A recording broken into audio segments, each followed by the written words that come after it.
बिस्मिल्लाहिर्रहमानिर्रहीम, अस्सलाम वालेकुम। मैं असदुल्ला खान और सिद्दीक जान मेरे साथ मौजूद हैं। आज हम ज़रा एक बड़े अहम मौजू पर बात करना चाहते हैं और वो है चेयरमैन नैब की तकर्री का मामला। जो शहबाज शरीफ साहब हुकूमत बना रहे थे और ये एक मिक्स हुकूमत बन रही थी, तो उस वक्त ये ख्याल किया जा रहा था कि ये हुकूमत थोड़े टाइम के लिए आना चाहती है और ये चंद अहम चीज़ें करेगी और चली जाएगी। वो जो 3-4 अहम चीज़ें करनी थी, जिसमें ओवरसीज़ पाकिस्तानियों के का वोटिंग राइट का मामला या अपने केसेस के हवाले से, और उसके साथ साथ एक चीज़ जो थी वो बड़ी अहम थी और वो थी चेयरमैन नैब की तकर्री और पुराने चेयरमैन नैब को उठा के नया चेयरमैन नैब लेकर आना। लेकिन अब ये हो नहीं पा रहा। ये ऐसा लगता है कि मामला खटाई में पड़ गया या मुश्किल काम हो गया है, क्योंकि इस पर जो एक मिक्स हुकूमत है उसमें मुख्तलिफ सियासी जमातें हैं, उनका आपस में इत्तफाक़ राय नहीं हो पा रहा। सही जान, रौला क्या पड़ गया? सर, मसला ये है कि इनको बंदा तो सब अपना लगाना चाहते हैं और इनकी जो आपस में तल्लुकात हैं वो भी इस तरह के हैं कि वक्ती तौर पर तो इमरान खान की मुखालफत में ज़रूर रहते हैं। और आप अंदाज़ा लगाएं कि इमरान खान की वजह से ये इतने डिस्टर्ब हैं कि अब कमरुज़्ज़मान कायरा साहब कह रहे हैं कि हमें 10 साल इकट्ठा चलना चाहिए। राना सनाउल्लाह कहते हैं 10 साल नहीं पे 20 साल चलना चाहिए। यानी ज़िंदगी मौत अल्लाह के हाथ में, हर एक ने मरना है। यानी ये कह रहे हैं कि जब तक हयात अलायंस होना चाहिए, नहीं, जब तक इमरान खान जिंदा है ना तो हम इकट्ठे चलें, वरना हमारा सर्वाइवल नहीं है। सही। पीपल्स पार्टी और नून लीग और पीपल्स पार्टी की आप हालत देखें कि कमरुज़्ज़मान कायरा साहब जैसे बड़े नजरियाती बनने वाले, बड़ा अपने आप को बड़ी वो समझने वाले, बड़े असूल ज़ाब्ते कायदों की बात करने वाले, बड़ी जमहूरियत की बात करने वाले, बड़ा राइट ऑफ प्रोटेस्ट की बात करने वाले, राइट ऑफ फ्रीडम की बात करने वाले, फ्रीडम ऑफ स्पीच की बात करने वाले, वो कह रहे हैं, वो आजकल शहबाज शरीफ के तर्जमान भी बने हुए हैं। वो जनाब शहबाज शरीफ के जुल्म ज़्यादती जबर राना सनाउल्लाह को उसको भी जस्टिफाई कर रहे हैं। उसकी वजह क्या है? क्योंकि कमरुज़्ज़मान कायरा साहब एक मुशीर की सीट उनको मिल गई है, बिक गए हैं, अपनी सीट वो निकाल नहीं सकते जब तक नून लीग उनको अपने उनके मुकाबले में जो बंदा है उसको खड़ा ना अच्छा, करे। मैंने उनको एक प्रोग्राम में कह दिया था कि आपकी ज़मानत जब्त हुई थी, तो नाराज़ हो गए मुझसे। वो कहते हैं कि मेरी ज़मानत जब्त नहीं हुई थी, मैंने 42,000 वोट लिया था। तो मैंने कहा था कि 42,000 वोट लेकर भी आपकी ज़मानत जब्त हुई थी, क्योंकि आपका 25% वोट नहीं था टोटल कास्ट किए गए वोटों का। तो जाहिर है कायरा साहब की का मसला ये है कि उनकी ज़मानत जब्त हो गई थी, तो उनको तो ये सूट करता है या उन जैसे लोगों को ये सूट करता है। बिल्कुल ऐसे ही है। तो इसलिए ना वो तो चाहते हैं कि इकट्ठे चलें। अब इसमें मसला ये है कि पीपल्स पार्टी अपना बंदा लाना चाहती है चेयरमैन नैब। अब पीपल्स पार्टी ने नाम दिया मकबूल बाकिर साहब का। अच्छा, मकबूल बाकिर साहब वो जज हैं जिन्होंने ज़ाहिर है जिन्होंने काजी फ़ाइज़ इसा केस का फैसला काजी फ़ाइज़ साहब के हक़ में दिया, और काजी फ़ाइज़ इसा ग्रुप बनाने में जजेज़ में मकबूल बाकिर साहब का बड़ा रोल है।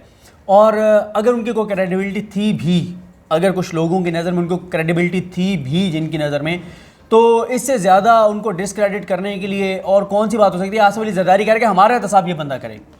जिस बंदे के बारे में आसिफ अली ज़रदारी साहब ये बात करेंगे मुझे इस पे एतबार है, ये मेरा एहतसाब करे, मैं इसको जवाब दूँ। वैसे ही कितनी दिलचस्प बात है कि जिन लोगों पर केसेस हैं वो अपने एहतसाब के लिए बंदा खुद मुंतखब कर रहे हैं कि हमने अपना एहतसाब इस बंदे से कराना है। जैसे पाकिस्तान की इस्टेब्लिशमेंट के बारे में कहा जाता है कि ये फैसला करते हैं हमारा बॉस कौन होगा। ये इंटरव्यू करके वज़ीर-ए-आज़म लगाते हैं कि जनाब ये हमारा बॉस होगा।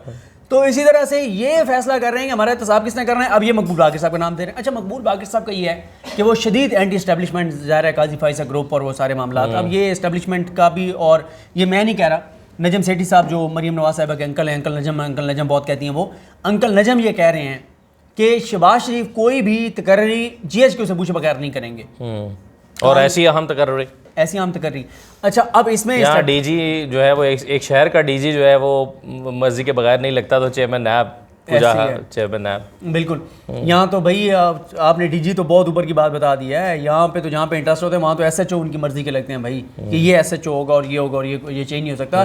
AC DC ये सारे उनके मर्जी के लग रहे होते हैं। तो ये चेयरमैन नैब तो खैर बहुत बड़ा चीज़ है। अच्छा, इस पर एक तो ये है कि इस्टेब्लिशमेंट का बड़ा इंपॉर्टेंट है इसके ऊपर रोल। अब नून लीग ये तासुर दे रही है कि जी हमें कोई मसला नहीं है, इस्टेब्लिशमेंट नहीं मान रही मकबूल बाकिर साहब के नाम पे। मौलाना फजल रहमान साहब के भी क्योंकि केसेस हैं, उनको ये डर है कि किसी मौके पे मैंने हैंकी फैंकी की और मैं पीछे हटने की कोशिश की तो मेरे तो नैब में केसेस हैं, ये मुझे ही ना अंदर करवा दें। वो कहते हैं मेरी मर्जी का चेयरमैन नाब लो। वो जस्टिस दोस्त मोहम्मद साहब का कह रहे हैं, जो KPK वाले, जो निगरान वज़ीर आला भी रहे हैं इलेक्शन में। नून लीग क्या कहती है? बशीर मेमन साहब को लाना है। अच्छा, बशीर मेमन साहब, इस वजह से स्टोरी करनी चाहिए किसी वक्त। जिस बशीर मेमन साहब की कस्में खाती है नून लीग कि वो बड़े अपराइट आदमी हैं, बड़े ज़बरदस्त आदमी हैं, बड़े दलेर हैं, बड़े सच बोलने वाले हैं। उन्होंने जो इमरान खान के बारे में कहा है ना, उसको हक सच मानकर और इमरान खान को जो है वो जेल में डाल दिया जाए, सिर्फ बशीर मेमन साहब की बात मानकर। आपको पता है बशीर मेमन साहब ने भरी अदालत में खड़े होकर कहा था कि आसिफ अली ज़रदारी ने हराम का पैसा कमाया, हम मौजूद थे कोर्ट में। जी, वो फेक अकाउंट्स वाले केस में उन्होंने कहा ये हराम का पैसा है, ये करप्शन का पैसा है और एक रुपए इनकी निकालना चाहिए, इनको मतलब इनके पेटों से निकालना चाहिए। ये वो कह चुके हैं ऑन रिकॉर्ड अदालत साकिब निसार साहब की अदालत ने कि हराम का पैसा आसिफ अली जरदारी का, जो कह रहा था आसिफ अली जरदारी का हराम का पैसा है, वो बात गलत। और इनकी पूरी इनपुट थी जब वो असगुद नोटिस के बाद वो जो रेफरेंस बनाए गए थे, तो उसमें साकिब निसार साहब की तरफ से कहा गया था कि इनकी बशीर अहमद साहब की इनके इदारे की इनपुट लें। बिल्कुल, वो तो फिर मेन हिस्सा थे। पहली तो रिपोर्ट उन्होंने तैयार की, फिर बाद में जेआईटी बनी, उसमें उनका रोल। तो अब मसला ये है कि नून लीग और पीपल्स पार्टी भी एक दूसरे को बदरजर क्या आपस में ज़ाहिर सियासी हरीफ भी तो हैं मुस्तकबिल के ये। तो इनका ख्याल है कि हमारा कोई ऐसा बंदा हो जिसको कल को हमारी फरमाइश पे पीपल्स पार्टी को स्क्रू टाइट कर सके। पीपल्स पार्टी चाहती है कि हमारा लॉयल हो ताकि हम नून वालों को ज़्यादा दबा के रखें। क्योंकि उसकी वजह यह है कि इस वक्त नून लीग और पीपल्स पार्टी दोनों की अंडरस्टैंडिंग ये है कि इमरान खान को तो वो अभी से जहन में बना के बैठे हुए कि इमरान खान तो खेल से आउट है। नहीं, उसकी वजह एक और भी है ना, इमरान खान तो अब आए, असल में जो एक दूसरे के खिलाफ केसेस 1990 की दहाई से बनाने का सिलसिला जारी है, वो तो नून लीग और पीपल्स पार्टी के एक दूसरे के खिलाफ है ना। तो वो तो एक पुरानी 25-30 साल की तारीख तो चल रही है ना। आप माजी की बात कर रहे हैं ना, मैं मुस्तकबिल की बात इस तरह से कर रहा हूँ कि ये कहते हैं कि इमरान खान को तो आउट समझो ना खेल से, कि इमरान खान तो खेल में है ही नहीं। जो पीपल्स पार्टी और नून लीग की अंडरस्टैंडिंग है नवाज शरीफ और आसिफ जरदारी की, उन दोनों को पता है कि आगे लड़ाई सियासत में इक़्तिदार की नहीं है, बिलावल और मरियम की।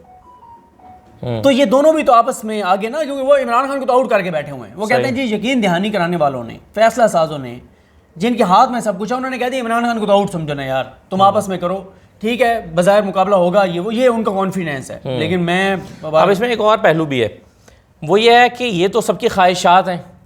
एक रिमार्क जो है वो सुप्रीम कोर्ट के आए हुए हैं खुद नोटिस केस में, उन्होंने कहा कि हम देख रहे हैं और हम ये तवक्को रखते हैं, पिछली हेयरिंग में जो चीफ जस्टिस उमरत आबद साहब ने कहा था, चीफ जस्टिस ऑफ पाकिस्तान ने, उन्होंने हम ये तवक्को रखते हैं कि आप मैन ऑफ क्रेडिबिलिटी और वुमेन ऑफ इंटेग्रिटी जो है उसको आप अपॉइंट करेंगे, तो हम इसको देख रहे हैं। तो सुप्रीम कोर्ट भी तो नजर लगा के बैठी हुई, कोई एंगी फेंगी नहीं की जा सकती इस अपॉइंटमेंट में। इसमें इस अपॉइंटमेंट में एक और बड़ा मसला है कि क्या राजा रियाज और शहबाज शरीफ मिल के लगाएंगे।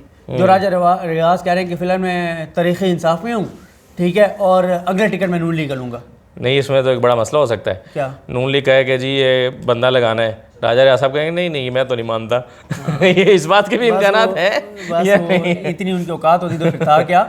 मसला ये है कि सियासी औकात की बात कर रहा हूँ। अब इसमें मसला ये है कि एक तो ये, अच्छा, एक और बड़ा मरला आने वाला है सुप्रीम कोर्ट में, वो है ये जो बिल पास कर रहे हैं ना, जो सदर ने वापस भेजा है, जो आप जॉइंट सेशन से ये पास करवाने की कोशिश कर रहे हैं, नैब तरमीम वाला, उसके मुताबिक असदुल्ला खान साहब उस दिन आपकी और मेरी एक अहम मुलाकात हुई कोर्ट से निकलते हुए, उन्होंने यही कहा कि जो तरमीम हुई है ना, उसके मुताबिक मरियम तक का तो केस ही खत्म है, शहबाज शरीफ के केसेस ही खत्म है, नैब वाले नवाज शरीफ के केसेस ही खत्म है। वो कहते हैं यूज की तारीफ आपने चेंज कर दी, डेफिनेशन मुल्जिम की तारीफ खत्म कर दी, असासे की तारीफ खत्म कर दी, बर्डन ऑफ प्रूफ जो है वो आपने सारा शिफ्ट कर दिया इस्तगासा पे।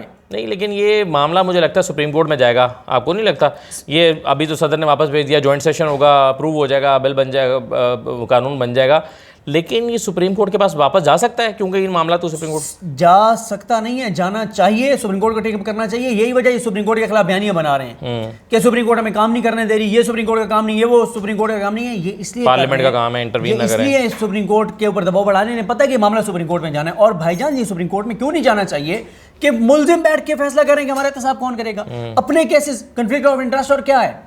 क्या सुप्रीम कोर्ट ने अभी जो मुनीब अख्तर साहब ने सवाल उठाया था, और मोहम्मद अली मज़हर साहब ने, और मज़ाहिर अली अकबर नकवी साहब ने, इजाजुल एहसन साहब ने, उमर बंदयाल साहब ने 14 बार ये सवाल उठा चुके हैं कि भाई कन्फ्लिक्ट ऑफ इंटरेस्ट क्या चीज़ है, किस बला का नाम है। वो कानून बना रहे हैं जिसके बराह रास्त बेनिफिशरी है। कैसे आप वो कानून बना सकते हैं कि जो ऐसी वज़ीर आज़म के ऊपर आपके केस, नैब के, आपकी आधी काबीना के ऊपर नैब के केसेस, वो बैठ के कानून बना रहे हैं जिसके मुताबिक वो सारे बरी हो जाएंगे। ये मामला सुप्रीम कोर्ट के पास जाना चाहिए, सुप्रीम कोर्ट को टेकअप करना चाहिए, सुप्रीम कोर्ट को ये तरमीम फारिग करनी चाहिए, वरना तो फिर NR2 हो गया, फिर तो इस मुल्क में एहतसाब आपका ख़त्म हो गया, बंद हो गया एहतसाब। लेकिन ये चेयरमैन नैब वाली तकरीर बहुत अहम है।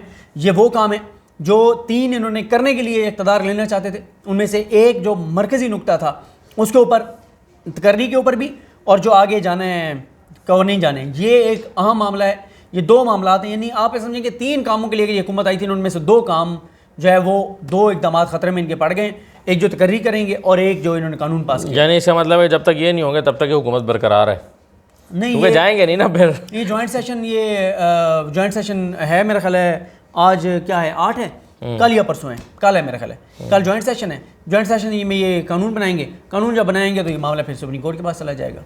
सही है, लेकिन मसला ये है कि देखिए ना, अगर तो हदफ ये था कि हमने हुकूमत में जाना और ये तमाम चीज़ें करनी है, तो अगर ये इसमें डिले आता है तो जब तक डिले आएगा तो हुकूमत तो छोड़ नहीं सकते ना। नहीं मजबूरी है। ये ना कि क्योंकि अपनी देखें, ये तो यही अटेम्प्ट कर सकते हैं ना, जो कर दी, कानून बना दिया ना, तो बस अब तो इनके हाथ से तो गेम निकल गई। सुप्रीम कोर्ट में पता नहीं 4 महीने चलता है, 6 महीने केस चलता है, 3 महीने चलता है, कितना चलता है ये तो जरूरी नहीं फौरी है। तौर पर चेयरमैन नया आता हुआ नजर नहीं आ रहा। नहीं, ये आ भी सकता है, आ सकता है, लेकिन सुप्रीम कोर्ट में ये चैलेंज हो सकता है। देखें, सुप्रीम कोर्ट में चैलेंज होगा, लेकिन इसमें नून लीग सिर्फ ये काम कर रही है कि वो नून लीग सिर्फ और सिर्फ जो है वो इस्टेब्लिशमेंट से पूछ रही है कि आप बता दें, और आसिफ अली जरदारी भी इस्टेब्लिशमेंट को ये मनाने की कोशिश कर रहे हैं कि जी मैं जिम्मेदारी लेता हूँ, मकबूल बाकर साहब इस्टेब्लिशमेंट के ख़िलाफ़ नहीं जाएंगे। ये असल में ना अच्छा, अगर आप मुझसे आज से 2 माह पहले पूछते ना कि यार बताओ कि तुमने मकबूल बाकर साहब की अदालत कवर की हुई है, क्या तुम्हें लगता है कि कभी मकबूल बाकर साहब प्रो एस्टेब्लिशमेंट हो जाएंगे, तो मैं आपको कहता कि असद भाई 0.001% भी नहीं हो सकते। मैं ये कहता कि मकबूल बाकर साहब कभी प्रो एस्टेब्लिशमेंट सुप्रीम कोर्ट के लिए मगर एक चीज़, लेकिन अब मैं कहता हूँ वो हो सकते हैं। बात यह है जिसने जरदारी की दी हुई नौकरी लेनी है, और अगर मरियम नवाज बूटों पे जबान रख सकती है तो अच्छा देखें, मैं सुप्रीम कोर्ट के लिए भी थोड़ा सा ट्रिकी नहीं हो जाएगा, क्योंकि जब उमर ता बंदयाल साहब ये कहते हैं कि जी मैन ऑफ इंटेग्रिटी आप लगाएं और मकबूल बाकर साहब को लगाया जाता है, तो वो सुप्रीम कोर्ट ये तो नहीं कह सकती कि नहीं ये मैन ऑफ इंटेग्रिटी नहीं लगाया आपने, वो तो कहेंगे नहीं, ये तो नहीं कहेगी सुप्रीम कोर्ट प्रोसेस को तो देखेगी ना कि प्रोसेस आपने क्या अडॉप्ट किया। Consultation with the opposition leader, उसके साथ राजा रियाज जो कह रहा है कि मैं तरीक़े इंसाफ में हूँ और अगला राजा रियाज तो ऑपोजिशन लीडर है ना। चलिए, ये तो मैं सुप्रीम कोर्ट में चले जी, इजाज़त दें, अल्लाह हाफ़िज़।